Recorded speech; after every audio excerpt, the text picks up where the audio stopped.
역사 역설. 오늘 우리는 하나의 단어를 두고 서로 전혀 다른 두 이미지를 떠올립니다. 기생. 누군가는 시와 노래, 춤을 익힌 조선의 예술가를 떠올리고, 누군가는 권력과 남성의 욕망에 종속된 성매매 여성을 떠올립니다. 이 둘 중 어느 쪽이 진실일까요? 아니면 우리가 던져야 할 질문 자체가 잘못된 것일까요?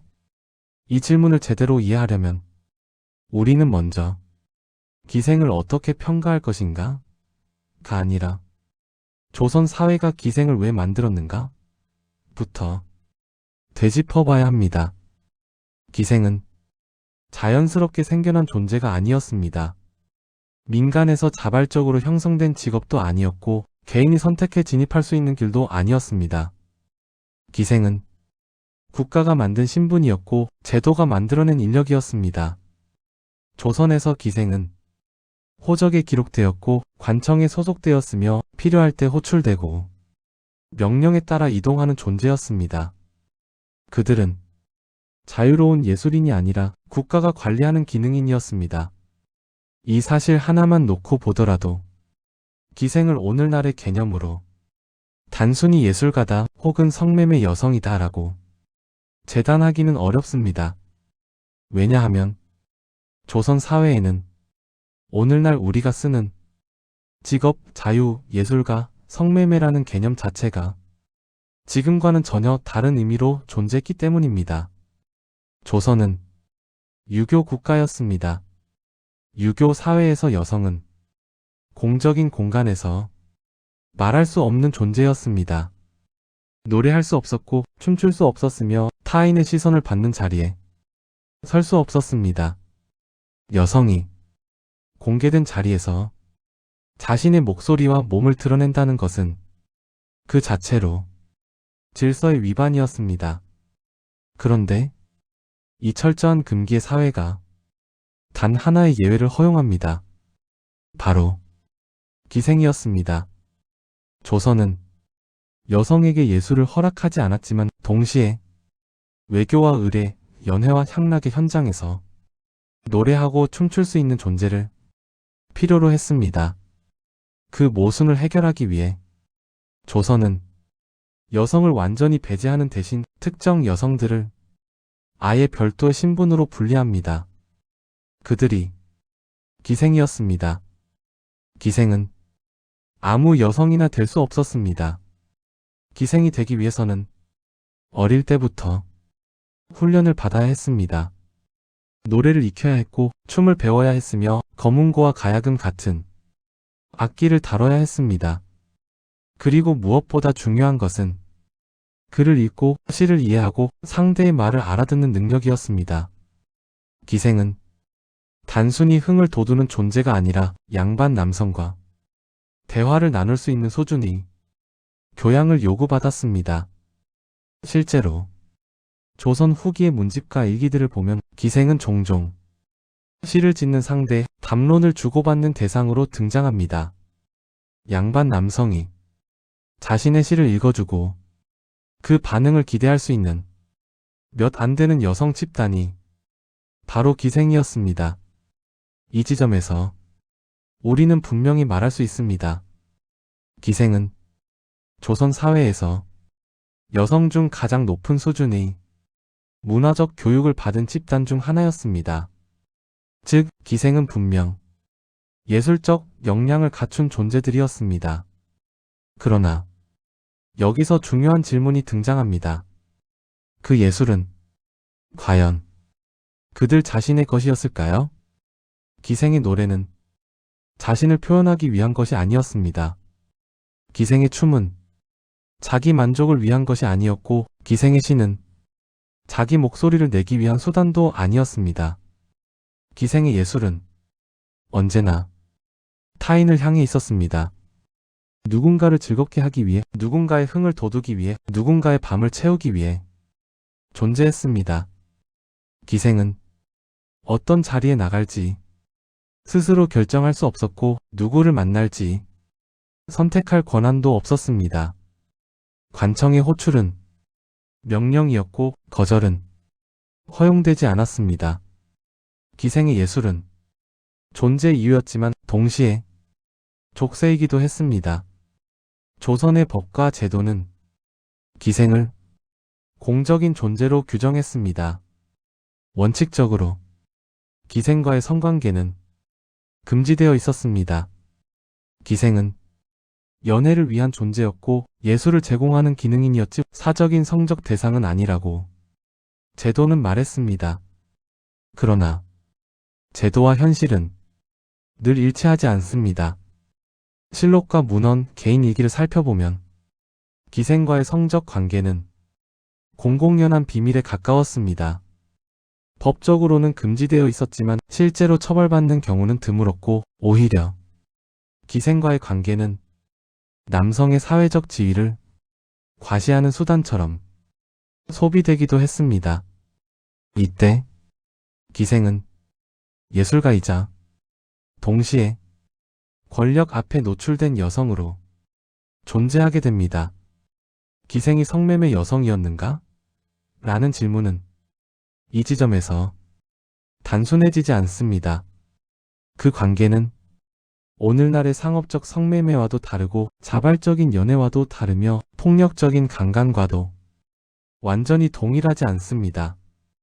그것은 권력과 신분이 만들어낸 비대칭적 관계였습니다. 시간이 흐르며 기생의 위치는 더욱 불안정해집니다. 조선 전기와 중기에는 기생의 역할이 비교적 분명했습니다. 의례와 외교, 공적인 연회에서 예술을 제공하는 존재. 그러나 조선 후기로 갈수록 이 균형은 무너집니다.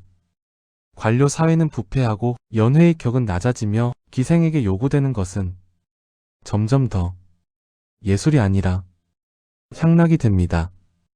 기생은 시를 짓는 상대에서 흥을 돋우는 존재로 문화의 주체에서 소비의 대상으로 이동합니다. 이 변화는 기생 개인의 타락이 아니라 그들을 소비하는 사회 전체의 변화였습니다. 기생은 변하지 않았지만 기생을 바라보는 시선이 변했습니다. 이후 일제강점기를 거치며 기생의 이미지는 더 크게 왜곡됩니다. 식민지 권력은 전통적인 기생 제도를 의도적으로 해체하고 유곽과 공창 제도를 통해 성산업으로 흡수합니다. 이 과정에서 기생과 창기의 구분은 무너지고 기생은 전통적 예술인이 아니라 과거의 유흥업 여성으로 기억되기 시작합니다. 이 인식은 해방 이후에도 그대로 이어집니다. 대중문화는 기생을 로맨틱하거나 퇴폐적인 이미지로 소비했고 그들의 예술성과 역사적 맥락은 점점 지워졌습니다. 우리가 오늘 기생을 떠올릴 때 성적 이미지가 먼저 떠오르는 이유는 기생의 본질 때문이 아니라 그 기억이 선별적으로 남겨졌기 때문입니다. 그래서 다시 질문으로 돌아옵니다. 기생은 예술가였을까요? 성매매 여성이었을까요? 이 질문은 양자택일로 답할 수 있는 질문이 아닙니다. 기생은 예술가였습니다. 그러나 자유로운 예술가는 아니었습니다. 기생은 성매매 여성이 아니었습니다. 그러나 성적 착취에서 결코 자유롭지도 않았습니다. 기생은 조선 사회가 만들어낸 가장 모순적인 존재였습니다. 여성에게 공적 발언권을 허락하지 않던 사회가 여성에게 공적 예술을 강요한 자리, 존중하지 않으면서 필요로 했고 보호하지 않으면서 관리했던 신분, 기생은 타락의 상징이 아니라 조선 사회의 구조적 모순이 한 인물군에 집중된 결과였습니다. 우리가 이 질문을 다시 던져야 하는 이유는 기생을 재평가하기 위해서만은 아닙니다. 이 질문은 과거의 여성을 어떤 기준으로 판단해왔는지 권력과 문화가 만날 때 누가 가장 먼저 희생되었는지를 묻는 질문이기도 합니다. 기생은 스스로 말할 수 없었던 존재였습니다. 오늘 우리가 할 수 있는 것은 그들을 하나의 단어로 단순화하지 않는 것, 그리고 그 복잡함을 그대로 기억하는 일일지도 모릅니다.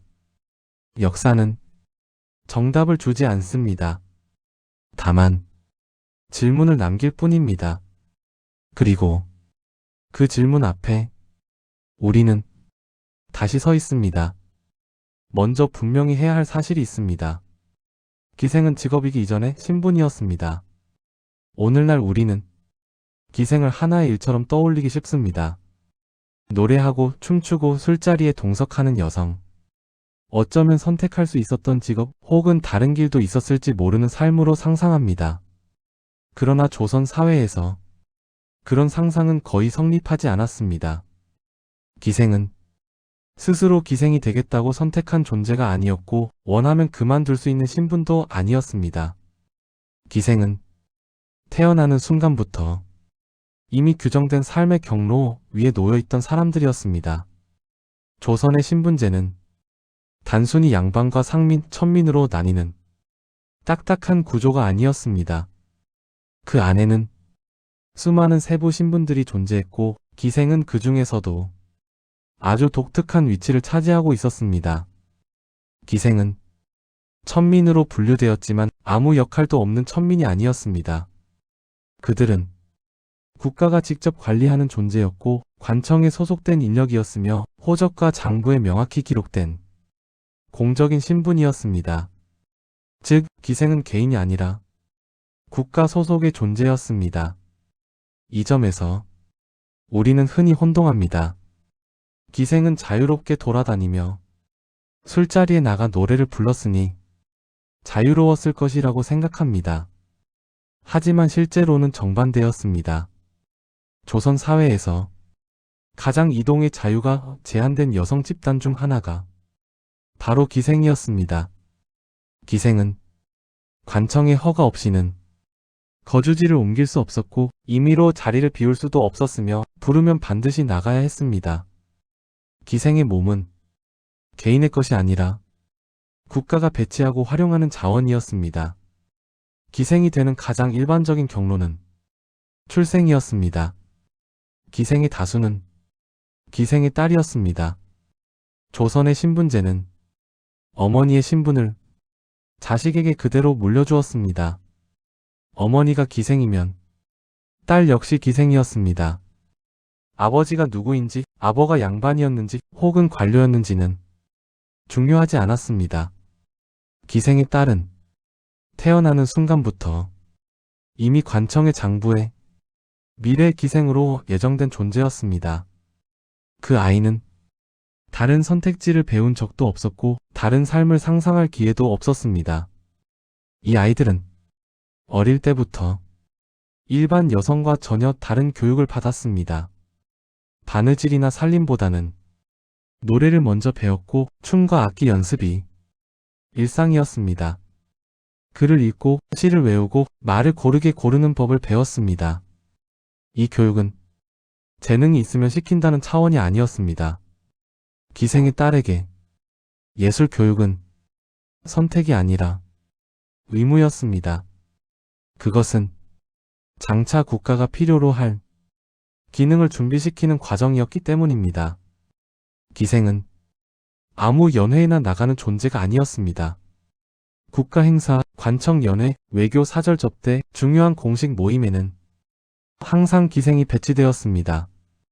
외국 사신이 조선에 들어오면 그들이 처음 접하는 조선의 문화 중 하나가 바로 기생의 노래와 춤이었습니다. 조선은 기생을 통해 자신들의 문화를 보여주었습니다. 그 노래는 단순한 흥이 아니라 조선의 음악이었고 그 춤은 조선의 질서와 미감을 담은 몸짓이었습니다. 기생은 조선을 대표하는 얼굴 중 하나였습니다. 이 지점에서 우리는 기생을 다시 보게 됩니다. 기생은 사적인 향락을 위한 여성이 아니라 공적인 공간에서 국가를 대신해 역할을 수행하는 존재였습니다. 그들은 관청의 소속이었고 연봉 대신 녹을 받았으며 국가의 명령에 따라 움직였습니다. 즉, 제도상으로 보았을 때 조선은 기생을 사적인 접대 여성이 아니라 공적인 문화 수행자로 규정하고 있었습니다. 적어도 문서와 규정 속에서는 분명히 그러했습니다. 하지만 여기서 중요한 단서 하나가 등장합니다. 조선은 기생을 공적 존재로 규정했지만 기생을 존중받는 존재로 규정하지는 않았습니다. 이들은 필요했지만 보호받지 못했고 관리되었지만 존중되지는 않았습니다. 이 모순은 기생의 삶 전반을 지배하게 됩니다. 실제로 기생은 자신의 인생을 스스로 결정할 수 없었습니다. 어느 고을로 배치될지, 어느 관청에 소속될지, 어떤 연회에 나갈지 모두 관의 결정이었습니다. 기생은 거절할 수 없었습니다. 불려가면 가야 했고 명령 받으면 따라야 했습니다. 기생에게 오늘은 나가기 싫다라는 선택지는 존재하지 않았습니다. 그럼에도 불구하고 기생은 조선 사회에서 가장 교양 있는 여성 집단으로 인식되기도 했습니다. 이 아이러니가 기생이라는 존재를 더 복잡하게 만듭니다. 기생은 천민이었지만 시를 읽을 수 있었고 양반 남성과 대화를 나눌 수 있었으며 당대 문인들이 기생과 시를 주고받는 장면은 수없이 기록으로 남아 있습니다. 어떤 기생은 이름이 기록에 남을 정도로 뛰어난 예술성을 인정받았습니다. 그러나 그 이름조차 본명이 아닌 경우가 대부분이었습니다. 기생의 이름은 개인의 정체성이 아니라 역할을 위한 이름이었기 때문입니다. 기생은 국가가 만든 존재였고 국가가 필요로 한 존재였지만 국가는 그들의 삶 전체를 책임지지 않았습니다. 기생은 국가의 얼굴이었지만 국가의 보호막 안에 완전히 들어가 있지는 않았습니다. 이 불안정한 위치는 시간이 흐를수록 더 위험해집니다. 조선 사회가 안정적일 때에는 기생은 공적 예술인이라는 위치를 어느 정도 유지할 수 있었습니다. 그러나 사회가 흔들리고 관료 체제가 부패하고 연회의 성격이 변하면서 기생은 점점 다른 방향으로 밀려나기 시작합니다. 하지만 그 이야기는 다음 단계에서 본격적으로 다뤄야 할 문제입니다. 지금 이 지점에서 우리가 분명히 해야 할 것은 단 하나입니다. 기생은 자유롭게 선택한 직업인이 아니었습니다. 기생은 태어나는 순간부터 이미 국가가 정해놓은 역할 속으로 들어가야 했던 존재였습니다. 그들은 스스로를 예술가로 규정할 권리도 스스로를 그만둘 권리도 가지지 못했습니다. 기생의 삶은 능력이 아니라 신분이었고 재능이 아니라 제도였습니다. 이 사실을 이해하지 않고서는 기생을 예술가로만 평가할 수도 성매매 여성으로만 규정할 수도 없습니다. 기생은 조선 사회가 만들어낸 가장 정교하면서도 가장 잔인한 신분 중 하나였습니다. 그리고 이제 우리는 다음 질문으로 넘어가야 합니다. 조선은 왜 이들에게 예술을 가르쳤는가? 그리고 그 예술은 과연 누구의 것이었는가? 기생은 아무나 될 수 없었습니다. 이 말은 단순히 신분의 문제를 넘어 조선 사회가 기생에게 얼마나 구체적이고 높은 수준의 역할을 요구했는지를 보여주는 말입니다. 조선은 기생을 단순히 술자리를 채우는 인원으로 생각하지 않았습니다. 적어도 처음부터는 그렇지 않았습니다. 기생에게 요구된 것은 분명히 예술이었습니다. 기생이 되는 아이들은 어릴 때부터 일반 여성과는 전혀 다른 교육을 받았습니다. 집안일을 배우는 대신 노래를 먼저 배웠고 침묵을 배우는 대신 목소리를 다루는 법을 익혔습니다. 그 노래는 아무 노래가 아니었습니다.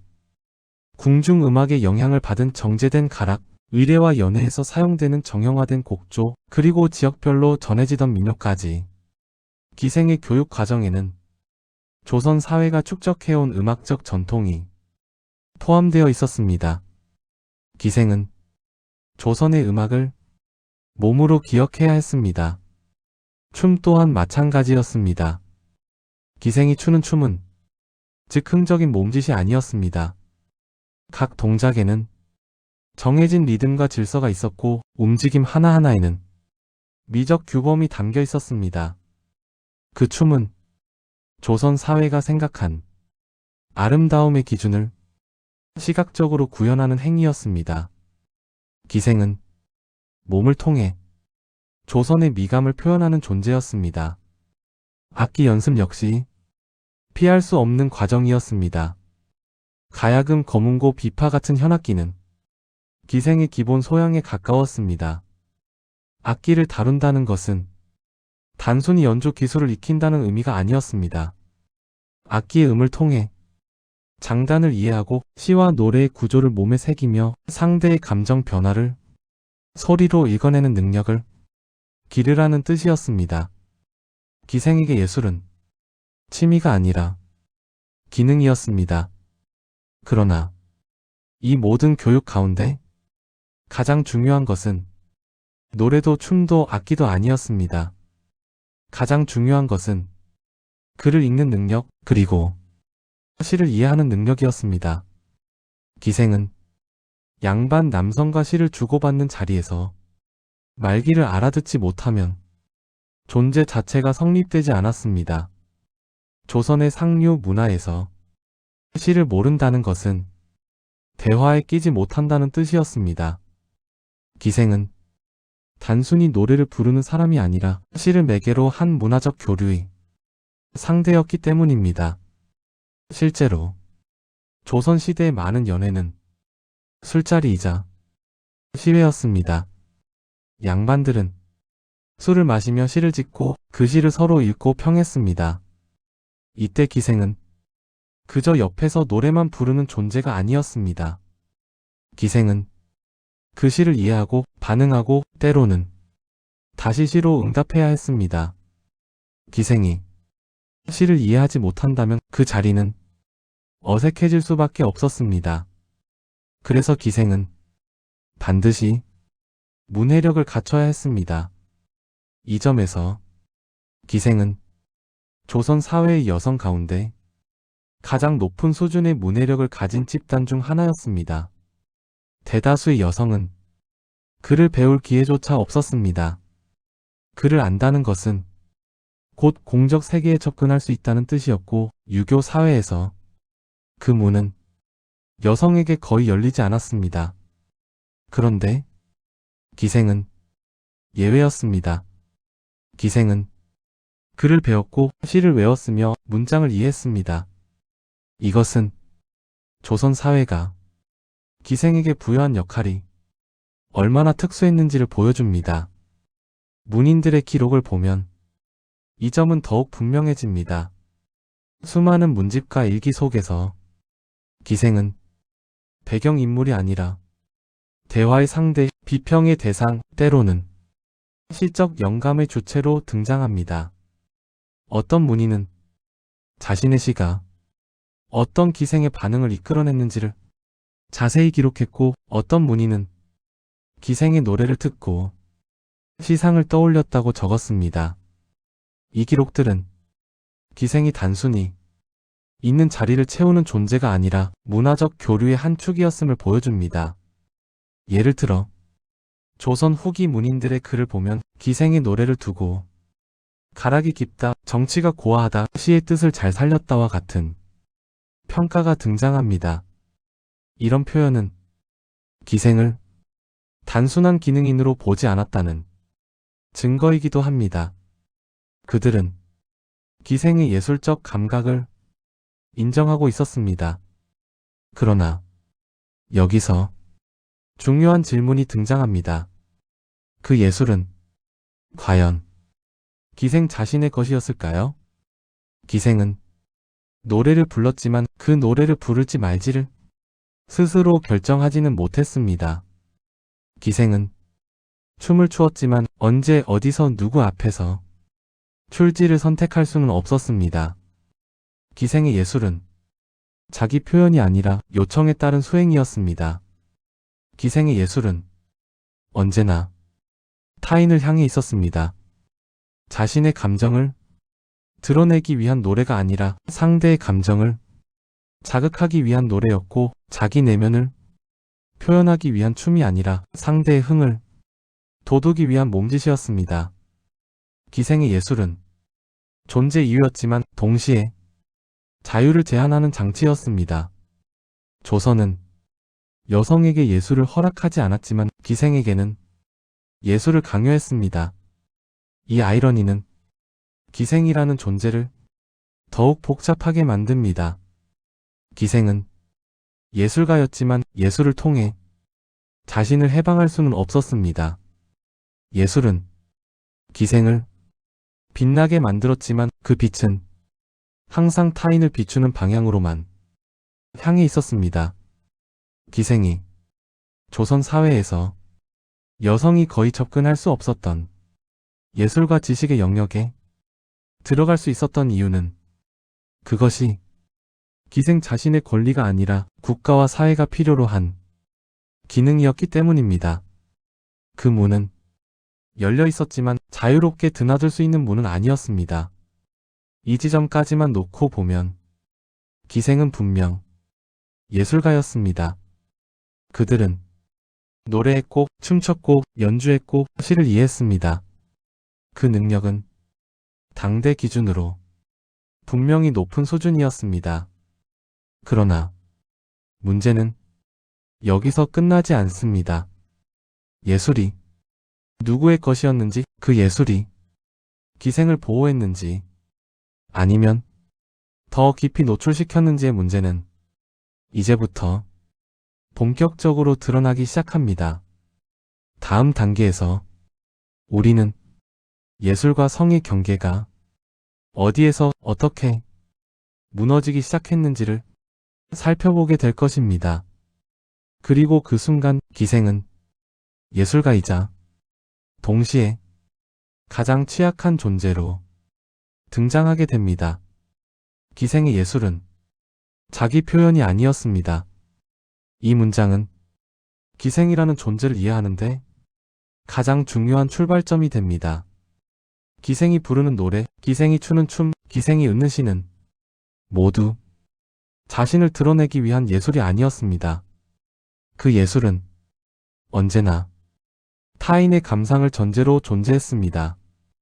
누군가를 즐겁게 하기 위해, 누군가의 흥을 돋우기 위해, 누군가의 밤을 채우기 위해 기생의 예술은 호출되었습니다. 기생의 예술은 무대 위에서 시작되었지만 그 무대는 기생이 선택한 자리가 아니었습니다. 앞선 이야기에서 살펴보았듯 기생은 조선 사회에서 높은 수준의 예술 교육을 받은 집단이었습니다. 노래를 배웠고 춤을 익혔으며 악기를 다뤘고 글을 읽고 시를 이해할 수 있었습니다. 이 모든 조건만 놓고 보면 기생은 분명 예술가였습니다. 그러나 예술가라는 말에는 한 가지 전제가 따라 붙습니다. 그 예술이 자신의 의지로 선택되고 표현되고 중단될 수 있어야 한다는 전제입니다. 기생에게는 그 전제가 존재하지 않았습니다. 기생은 어떤 자리에 나갈지 스스로 결정할 수 없었습니다. 관청에서 연회가 열리면 기생은 호출되었고 그 호출은 명령에 가까웠습니다. 오늘은 몸이 좋지 않습니다. 그 자리는 나가기 어렵습니다. 이런 말은 기생에게 허용되지 않았습니다. 기생은 불려가면 가야 했고 배치되면 그 자리에 서야 했습니다. 그것이 기생의 신분이었고 기생의 역할이었습니다. 어떤 사람을 만날지도 기생이 선택할 수 있는 문제는 아니었습니다. 양반의 요청, 관청 관리의 지시, 권력자의 호출은 거부의 대상이 아니었습니다. 특히 고위 관료나 중앙에서 내려온 인물이 기생을 요구할 경우 그 요청은 사실상 명령이었습니다. 기생은 그 사람을 좋아하지 않아도 불쾌해도 두려워도 나가야 했습니다. 이때 기생의 예술은 방패가 아니라 통행증에 가까웠습니다. 기생이 제공한 것은 분명 노래와 춤이었습니다. 기생은 연회에서 노래를 불렀고 춤을 추었으며 악기를 연주했습니다. 공식적으로 기생의 역할은 거기까지였습니다. 조선의 법과 제도는 기생과의 성관계를 명시적으로 금지하고 있었습니다. 기생은 연회의 예술적 요소였지 사적인 성적 대상이 아니라고 제도는 규정했습니다. 그러나 이 규정은 현실과 쉽게 어긋났습니다. 연회라는 공간을 조금 더 들여다보면 그 이유를 이해할 수 있습니다. 조선의 연회는 단순한 식사 자리가 아니었습니다. 술이 있었고 밤이 깊어졌으며 위계가 분명한 공간이었습니다. 양반과 관료는 권력을 쥐고 있었고 기생은 그 권력의 가장 말단에 위치한 존재였습니다. 이 구조 속에서 기생의 예술은 점점 예술 그 자체로만 소비되지 않게 됩니다. 노래와 춤이 흥을 돋우고 분위기가 느슨해지며 술이 오갈수록 기생은 예술을 제공하는 주체가 아니라 함께 소비되는 존재로 인식되기 시작합니다. 이 지점에서 예술과 성의 경계가 서서히 무너지기 시작합니다. 기생이 제공한 것은 노래와 춤이었지만 그 자리를 둘러싼 분위기와 관습은 점점 기생을 예술의 주체가 아니라 소유 가능한 여성으로 바라보게 만들었습니다. 기생의 몸은 노래 연장처럼 인식되었고 춤의 여운처럼 취급되었습니다. 이 변화는 갑작스럽게 일어난 것이 아니라 아주 서서히 그러나 분명하게 진행되었습니다. 실록과 문인들의 기록을 보면 이 불편한 현실이 곳곳에서 드러납니다. 공식 기록에는 기생과의 성관계를 노골적으로 적지 않는 경우가 많습니다. 그러나 사적인 일기, 문집의 여백, 편지 속 표현을 읽다 보면 그 선을 넘는 순간들이 분명히 포착됩니다. 어떤 기록에는 연회 뒤에 기생이 따라 나왔다는 표현이 등장하고 어떤 글에는 특정 기생과의 관계를 은근히 자랑하듯 언급하는 대목도 보입니다. 이 표현들은 단순한 암시가 아니라 당대 사회에서 그런 관계가 완전히 이례적인 일이 아니었음을 보여줍니다. 법적으로는 금지되어 있었지만 현실에서는 기생과의 성관계가 관행처럼 이루어졌습니다. 이때 중요한 점은 이 관계가 오늘날 우리가 생각하는 합의된 관계와는 성격이 매우 달랐다는 사실입니다. 기생은 그 관계를 거부할 권한이 거의 없었습니다. 상대는 양반이었고 관료였으며 권력자였습니다. 기생이 싫다고 말하는 순간 그 결과는 상상 이상으로 가혹할 수 있었습니다. 관청에서의 불이익, 배치의 변경, 폭력 혹은 기록에도 남지 않는 처벌. 기생에게 거절은 위험한 선택이었습니다. 이 지점에서 우리는 기생을 성매매 여성으로 볼 수 있는지 묻게 됩니다. 그러나 이 질문 역시 쉽게 답할 수 없습니다. 기생은 돈을 받고 불특정 다수와 사적으로 성관계를 맺는 존재는 아니었습니다. 적어도 제도적으로는 그렇지 않았습니다. 기생은 국가에 소속된 존재였고 예술을 제공하는 역할을 맡은 공적 인력이었습니다. 그러나 현실에서는 그 제도의 경계가 수없이 무너졌습니다. 기생은 성매매 여성이 아니었다고 제도는 말했지만 현실은 그 선을 계속해서 넘었습니다. 이 모순은 기생 개인의 문제라기보다 조선 사회의 구조적 문제였습니다. 조선은 여성에게 공적 발언권을 허락하지 않았고 여성의 몸을 엄격하게 통제했습니다. 그러나 동시에 그 사회는 연애와 향락의 문화를 필요로 했고 그 욕망을 기생이라는 존재에게 집중시켰습니다. 기생은 그 욕망을 감당하도록 설계된 존재였습니다. 예술은 그 설계를 정당화하는 외피였고 보호막처럼 보였지만 실제로는 기생을 더 깊이 노출시키는 역할을 했습니다. 기생의 예술은 그들을 특별하게 만들었지만 그 특별함은 안전으로 이어지지 않았습니다. 오히려 기생은 예술을 할수록 더 많은 자리에 불려나갔고 더 많은 시선과 욕망에 노출되었습니다. 노래를 잘할수록, 춤을 잘 출수록, 시를 잘 이해할수록 그 기생은 더 자주 호출되었습니다. 재능은 보호가 아니라 소모의 이유가 되었습니다. 이것이 기생이 자유로운 예술가가 아니었던 결정적인 이유입니다. 기생은 예술을 통해 자신의 삶을 선택할 수 없었습니다.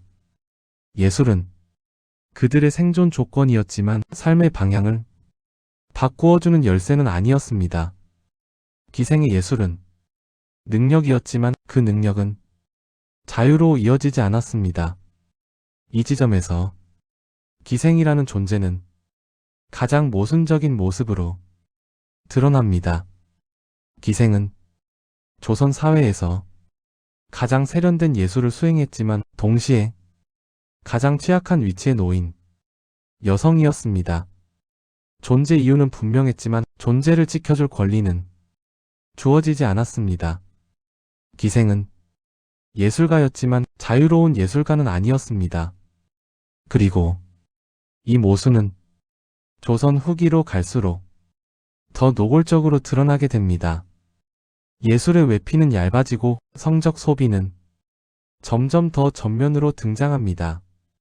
그 변화의 순간 기생의 이미지는 완전히 다른 방향으로 이동하기 시작합니다. 그리고 그 이야기는 이제 다음 단계에서 이어지게 됩니다.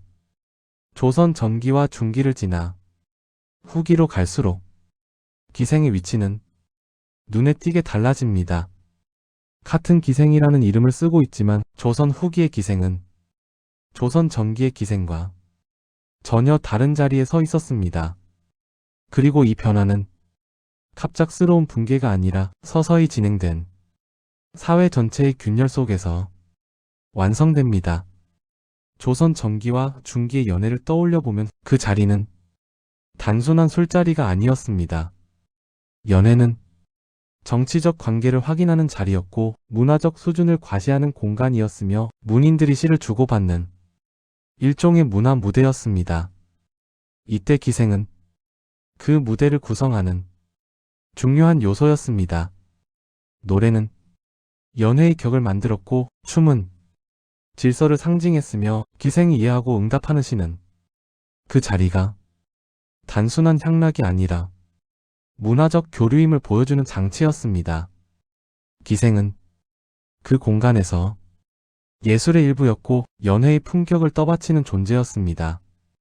그러나 조선 후기로 접어들면서 이 구조는 조금씩 흔들리기 시작합니다. 가장 먼저 변한 것은 연회의 성격이었습니다. 조선 후기의 연회는 점점 정치와 문화의 장이 아니라 권력 과시와 소비의 장으로 변해갑니다.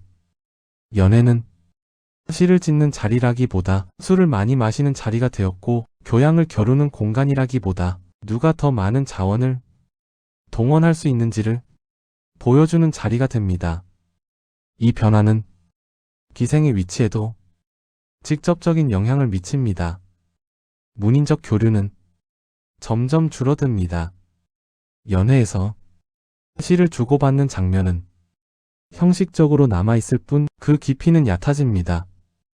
기생이 시를 이해하고 응답해야 할 필요성은 점차 줄어들고 그 자리를 대신하는 것은 웃음과 흥 그리고 분위기를 띄우는 역할이었습니다. 기생은 더 이상 대화의 상대가 아니라 공간의 분위기를 조절하는 도구로 인식되기 시작합니다.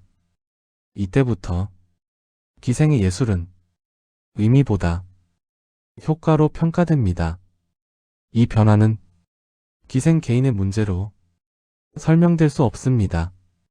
기생이 노래를 못하게 되었기 때문도 아니고 춤을 게을리 배웠기 때문도 아닙니다. 오히려 기생의 역량은 크게 달라지지 않았습니다. 달라진 것은 그 예술을 소비하는 사람들의 태도였습니다. 조선 후기로 갈수록 양반층의 구성은 크게 변합니다.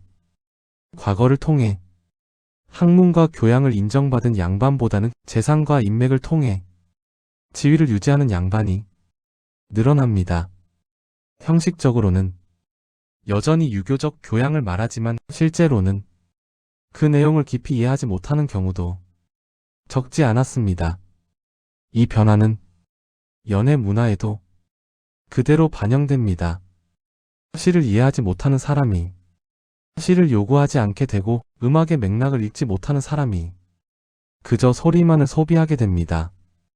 그 결과 기생에게 요구되는 것은 점점 예술이 아니라 즉각적인 흥이 됩니다. 관료 사회의 부패 역시 이 변화에 깊이 연결되어 있습니다. 조선 후기의 관료 사회는 이상과 원칙보다는 편의와 이익에 더 민감해집니다. 연회는 공적 행사의 일부이기보다는 사적인 향락의 연장선이 됩니다. 이 과정에서 기생은 공적인 문화 수행자라는 위치를 빠르게 잃어갑니다. 공적이라는 보호막이 사라지자 기생은 더 직접적으로 권력자의 욕망에 노출됩니다. 실제로 조선 후기의 기록을 보면 기생이 등장하는 맥락이 달라집니다. 초기 기록에서 기생은 노래와 춤시의 맥락 속에서 등장하지만 후기로 갈수록 그 이름은 술자리의 장면, 사적인 향락, 그리고 은근한 성적 암시와 함께 등장하는 경우가 많아집니다. 이 변화는 기생의 이미지가 어디에서 어떻게 무너졌는지를 보여줍니다. 예를 들어 조선 후기 개인 얘기나 사적인 문집을 살펴보면 기생과의 관계를 문화적 교류라기보다 개인적 소비처럼 기록하는 사례가 늘어납니다. 기생의 노래가 어떤 의미를 가졌는지보다 그 자리가 얼마나 즐거웠는지, 얼마나 오래 이어졌는지가 더 강조됩니다. 기생은 기억에 남는 예술가가 아니라 기억에 남는 밤의 일부가 됩니다. 이 시기부터 기생은 예술가라기보다 유흥의 일부로 인식되기 시작합니다. 노래는 분위기를 띄우는 배경음이 되고 춤은 술자리를 돋우는 장치가 되며 기생은 그 장치의 일부로 묶이게 됩니다. 기생의 예술은 분리되지 않고 공간 전체와 함께 소비됩니다. 이때부터 기생을 누군가의 소유처럼 말하는 표현들이 자연스럽게 등장합니다. 중요한 점은 이 변화가 제도적으로 정리되지 않았다는 사실입니다. 법과 규정은 여전히 기생을 공적인 존재로 규정하고 있었지만 현실에서는 그 규정이 점점 힘을 잃습니다. 형식은 남아있고 내용은 사라진 상태. 이 틈에서 기생은 가장 취약한 위치에 놓이게 됩니다. 기생은 예술을 제공했지만 그 예술이 보호막으로 작동하지 않았습니다. 오히려 연애의 품격이 무너질수록 기생은 더 자주 불려나가고 더 많은 자리에 노출됩니다. 예술은 존재 이유였지만 존재를 지켜주는 장치는 되지 못했습니다. 이 지점에서 우리는 기생의 타락이라는 표현을 다시 생각하게 됩니다. 조선 후기 기생이 더 노골적인 접대를 했다는 인식은 사실일 수 있습니다. 그러나 그 사실을 기생 개인의 선택이나 도덕성의 문제로 돌리는 것은 역사를 잘못 읽는 방식입니다. 기생이 변한 것이 아니라 기생을 소비하는 사회가 변했기 때문입니다. 사회가 예술을 요구하지 않게 되면 예술가는 설 자리를 잃습니다. 조선 후기의 기생은 예술을 잘할수록 더 많은 요구를 받았고 그 요구는 예술의 영역을 넘어 사적인 영역까지 침범하기 시작합니다. 기생의 몸은 예술의 일부로 묶였고 그 경계는 점점 희미해졌습니다. 결국 조선 후기의 기생은 두 가지 의미를 동시에 떠안게 됩니다. 제도적으로는 여전히 예술인이었지만 현실적으로는 유흥의 일부로 취급받는 존재. 이 모순은 기생을 가장 불안정한 위치로 밀어넣습니다. 그리고 이 불안정성은 조선이라는 체제가 흔들릴수록 더 심해집니다. 국가가 기생을 보호할 힘을 잃을수록 기생은 개인의 권력에 더 직접적으로 노출됩니다. 조선 후기는 기생이 제도에서 빠져나와 관습에 맡겨지는 시기였습니다. 그 관습은 기생에게 결코 안전하지 않았습니다. 그래서 기생의 이미지가 무너진 것은 기생이 변했기 때문이 아니라 그들을 둘러싼 사회 구조가 변했기 때문이었습니다. 기생은 그 변화의 원인이 아니라 그 변화의 결과였습니다. 그리고 이 결과는 조선 말기를 지나 일제강점기에 이르러 완전히 다른 형태로 고정됩니다. 기생은 더 이상 예술가로 기억되지 않고 과거의 유흥을 상징하는 존재로 정리되기 시작합니다. 그 마지막 변곡점은 다음 이야기에서 본격적으로 다뤄야 할 주제입니다. 오늘날 우리가 기생을 떠올릴 때 가장 먼저 떠오르는 것은 대개 예술이 아닙니다. 노래도 춤도 시도 아닙니다. 대부분의 사람들은 기생이라는 단어에서 성적인 이미지부터 떠올립니다. 요염한 옷차림, 술자리에 앉아있는 모습, 권력자 곁에 붙어있는 여성. 그리고 이미지는 너무도 자연스럽게 성매매 여성이라는 인식으로 이어집니다. 하지만 이 인식은 기생이라는 존재가 원래부터 그러했기 때문에 생긴 것이 아닙니다. 이 기억은 만들어진 기억이며 강화된 기억이고 선별적으로 남겨진 기억입니다. 우리가 기생을 성매매 여성으로만 기억하게 된 과정은 하루아침에 이루어지지 않았습니다. 그 인식은 여러 시대를 거치며 겹겹이 쌓여 만들어졌습니다. 조선 후기의 변화, 일제강점기의 제도, 그리고 현대 대중문화의 재현. 이 세 가지가 서로 맞물리며 기생의 이미지는 완전히 다른 방향으로 고정되기 시작합니다. 먼저 조선 후기의 상황을 다시 떠올려 볼 필요가 있습니다. 앞선 이야기에서 살펴보았듯 조선 후기로 갈수록 기생의 예술적 위치는 급격히 흔들립니다. 연애의 품격은 무너지고 문인적 교류는 줄어들며 기생은 점점 흥을 돋우는 존재로만 소비됩니다. 이 시기부터 기생의 예술은 기록에서 점점 밀려나고 술자리와 향락의 맥락에서 더 자주 등장하기 시작합니다. 즉, 기생에 대한 인식의 균열은 이미 조선 후기부터 시작되고 있었습니다. 그러나 아직 이 시점까지는 기생이 완전히 성매매 여성으로 고정되지는 않습니다. 왜냐하면 제도적으로나 개념적으로나 기생과 창기는 여전히 구분되고 있었기 때문입니다. 기생은 관청에 소속된 존재였고 창기는 민간의 사적 유흥업에 속한 존재였습니다. 이 경계가 결정적으로 무너지는 시점은 바로 일제강점기입니다. 일제강점기는 기생의 이미지를 가장 크게 바꿔놓은 시기입니다. 이 시기 일본 제국은 조선 사회의 기존 질서를 자연스럽게 계승하지 않았습니다. 그들은 조선을 관리의 대상으로 보았고 그 관리의 핵심에는 성, 노동, 위생, 통제가 자리 잡고 있었습니다. 기생 역시 이 통제의 대상이 됩니다.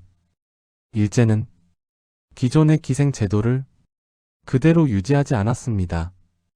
대신 유곽과 공창 제도를 통해 조선의 유흥 문화를 일본식으로 재편합니다. 이 과정에서 기생과 창기의 구분은 의도적으로 흐려집니다. 기생은 전통적인 문화 수행자가 아니라 관리해야 할 유흥업 여성으로 재분류됩니다. 이 변화는 단순한 행정 편의의 문제가 아니었습니다. 일제는 기생을 조선의 전통 예술인으로 보존할 이유가 없었습니다. 오히려 그 전통을 해체하고 식민지 조선을 후진적이고 퇴폐적인 공간으로 재현하는데 기생은 아주 적절한 소재였습니다. 그 결과 기생은 문화적 맥락을 잃고 성적 이미지로만 재편됩니다. 이 시기부터 기생은 공연과 연회 예술인이 아니라 유곽과 술집의 여성으로 한데 묶이기 시작합니다. 기생과 창기는 제도적으로도 대중인식 속에서도 구분되지 않게 됩니다. 이것은 자연스러운 변화가 아니라 식민지 통치 전략의 일부였습니다. 중요한 점은 이 과정에서 기생의 예술성은 의도적으로 기록에서 밀려났다는 사실입니다. 노래와 춤, 시와 문해력, 문인들과의 교류는 식민지 서사에서 불필요한 요소였습니다. 대신 강조된 것은 유곽, 향락, 퇴폐의 성적 소비였습니다. 이 이미지는 사진과 엽서, 신문 기사, 소설과 잡지를 통해 대중에게 반복적으로 노출됩니다. 이렇게 형성된 이미지는 해방 이후에도 쉽게 사라지지 않습니다. 오히려 더 강하게 남습니다. 해방 이후의 한국 사회는 급격한 근대화를 겪으며 전통을 정리해야 했고 그 과정에서 기생은 보존의 대상이 아니라 정리해야 할 과거로 취급됩니다. 기생은 없어져야 할 존재, 부끄러운 과거로 분류됩니다. 이때 기생의 예술을 복원하려는 시도는 거의 이루어지지 않습니다. 왜냐하면 기생을 다시 이야기하는 것 자체가 불편한 일이었기 때문입니다. 기생을 말한다는 것은 권력과 성, 남성 중심 사회의 욕망을 함께 이야기해야 했고 그 불편함을 감수하려는 사회적 합의는 존재하지 않았습니다. 그 결과 기생은 침묵 속에 묻히고 성적 이미지로만 기억됩니다. 여기에 현대 대중문화가 결정적인 역할을 합니다. 영화, 드라마, 소설 속에서 기생은 대개 비극적이거나 요염한 존재로 그려집니다. 기생의 내면보다는 외형이 강조되고 기생의 예술보다는 기생의 사랑과 비극이 소비됩니다. 이 재현은 감정적으로는 강렬하지만 역사적으로는 매우 선택적입니다. 대중문화 속 기생은 언제나 남성의 시선 속에 존재합니다. 기생은 사랑받거나 버림받거나 희생됩니다. 그러나 기생이 어떤 교육을 받았는지, 어떤 예술을 수행했는지, 어떤 구조 속에 놓여 있었는지는 거의 다뤄지지 않습니다. 그 결과 기생은 성적인 이미지의 집합체로만 남게 됩니다. 이렇게 해서 우리는 기생을 성매매 여성으로만 기억하게 됩니다. 그 기억은 조선 후기의 변화, 일제강점기의 의도적 왜곡, 해방 이후의 침묵, 그리고 현대 대중문화의 반복이 겹쳐 만들어진 결과입니다. 그러나 이 기억은 역사적 사실의 전체가 아닙니다. 기생은 예술가였습니다. 자유롭지는 않았지만 분명히 예술을 수행한 존재들이었습니다. 기생은 성적 착취의 대상이기도 했지만 그것이 기생의 전부는 아니었습니다. 우리가 기생을 성매매 여성으로만 기억할 때 우리는 조선 사회가 만든 구조적 모순과 권력의 책임과 소비자의 역할을 모두 지워버리게 됩니다. 기생의 예술성이 지워진 이유는 기생이 예술을 하지 않았기 때문이 아니라 그 예술을 기억하는 것이 불편했기 때문입니다. 예술을 기억하면 그 예술을 소비한 사회의 책임을 함께 떠올려야 하기 때문입니다. 그래서 우리는 가장 단순한 이미지 하나만 남겼습니다. 이제 마지막 질문으로 이어져야 할 시점입니다. 기생은 예술가였을까요? 성매매 여성이었을까요? 아니면 그 둘 중 하나로만 규정하려는 질문 자체가 문제였을까요? 그 대답은 이제 마지막 파트에서 정리해야 할 몫입니다. 이제 우리는 다시 처음의 질문으로 돌아오게 됩니다. 그래서 기생은 무엇이었을까요? 예술가였을까요? 성매매 여성이었을까요? 아니면 그 어느 쪽도 아니었을까요? 기생은 예술가였습니다. 이 사실은 부정하기 어렵습니다. 기생은 노래를 불렀고 춤을 췄으며 악기를 연주했고 시를 이해하고 때로는 시로 응답했습니다. 그들은 조선 사회에서 여성이 거의 접근할 수 없었던 예술과 지식의 영역에 들어가 있었습니다. 기생은 당대 기준으로 분명히 훈련된 예술인이었습니다. 그러나 동시에 기생은 자유로운 예술가는 아니었습니다. 자유로운 예술가란 무엇일까요? 자신이 언제 노래할지, 어떤 무대에 설지, 누구 앞에서 자신의 예술을 펼칠지 스스로 선택할 수 있는 존재. 원하면 그만둘 수 있고 원하면 침묵할 수도 있는 존재. 기생에게는 그 선택지가 없었습니다. 기생의 예술은 능력이 아니라 의무였고 표현이 아니라 요구에 대한 응답이었습니다. 기생은 예술을 통해 자신을 드러낼 수는 있었지만 예술을 통해 자신의 삶을 바꿀 수는 없었습니다. 그렇다면 기생은 성매매 여성이었을까요? 이 질문 역시 간단히 그렇다거나 아니다라고 답할 수 없습니다. 기생은 오늘날 우리가 말하는 의미의 성매매 여성이 아니었습니다. 불특정 다수를 상대로 사적으로 성을 판매하는 존재도 아니었고 제도적으로 그 역할이 허용된 존재도 아니었습니다. 조선의 법과 규정은 기생을 공적인 문화 수행자로 규정했고 성적 관계는 명시적으로 금지했습니다.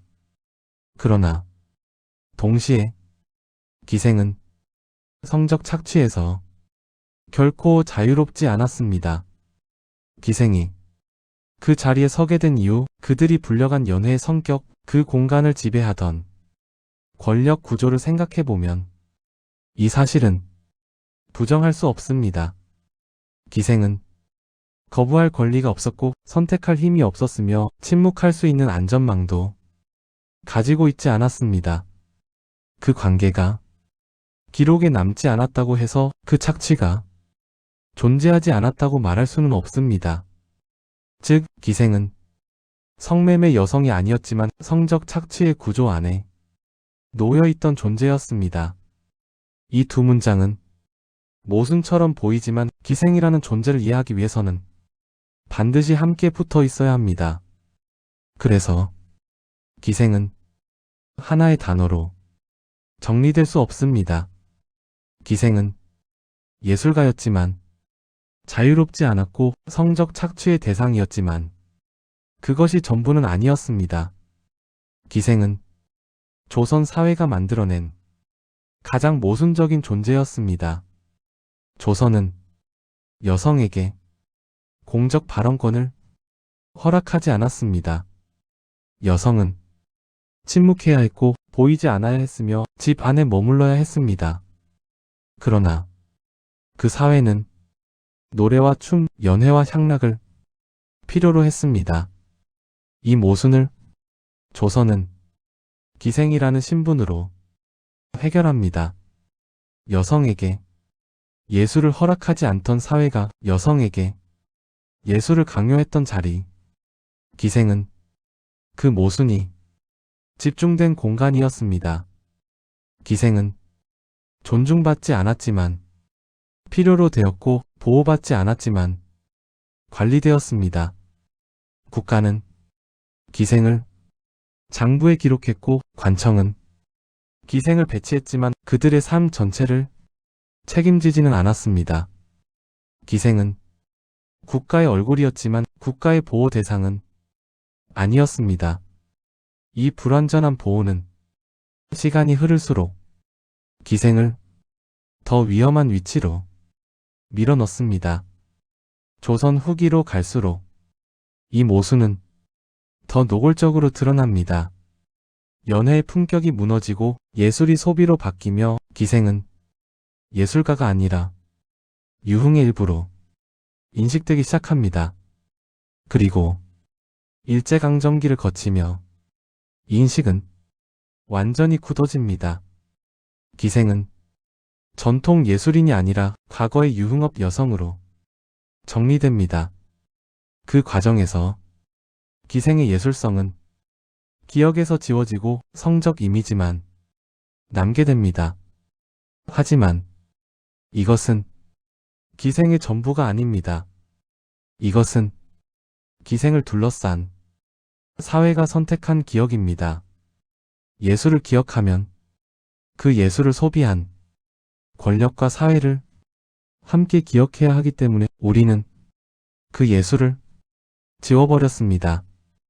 그리고 가장 단순한 이미지 하나만 남겼습니다. 기생을 타락의 상징으로만 기억하는 것은 편리합니다. 그러나 그 편리함은 조선 사회의 책임을 지워버립니다. 기생을 성매매 여성으로만 규정하는 순간 우리는 그들을 그렇게 만든 구조를 보지 않게 됩니다. 기생은 조선 사회의 이중성과 위선을 가장 선명하게 드러내는 거울이었습니다. 유교적 도덕을 말하면서 향락을 소비했고 여성의 정절을 강조하면서 여성의 몸을 관리했습니다. 그 모순의 끝에 기생이 있었습니다. 그래서 기생을 이해한다는 것은 기생 개인을 평가하는 일이 아닙니다. 그것은 조선 사회를 다시 바라보는 일이고 권력과 문화, 예술과 성이 어떻게 얽혀 있었는지를 묻는 일입니다. 기생은 말하지 못한 존재였습니다.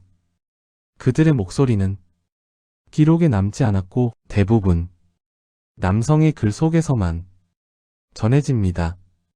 오늘 우리가 할 수 있는 것은 그들을 한 단어로 규정하지 않는 것, 그리고 그 복잡함을 그대로 받아들이는 일일지도 모릅니다.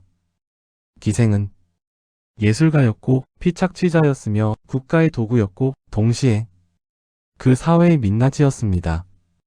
어느 하나만으로는 설명되지 않는 존재. 그래서 우리는 이 질문을 끝까지 붙잡아야 합니다. 그래서 기생은 무엇이었을까? 그 질문 앞에서 우리는 역사를 단순화하지 않는 선택을 해야 할지도 모릅니다. 역사 역설이었습니다.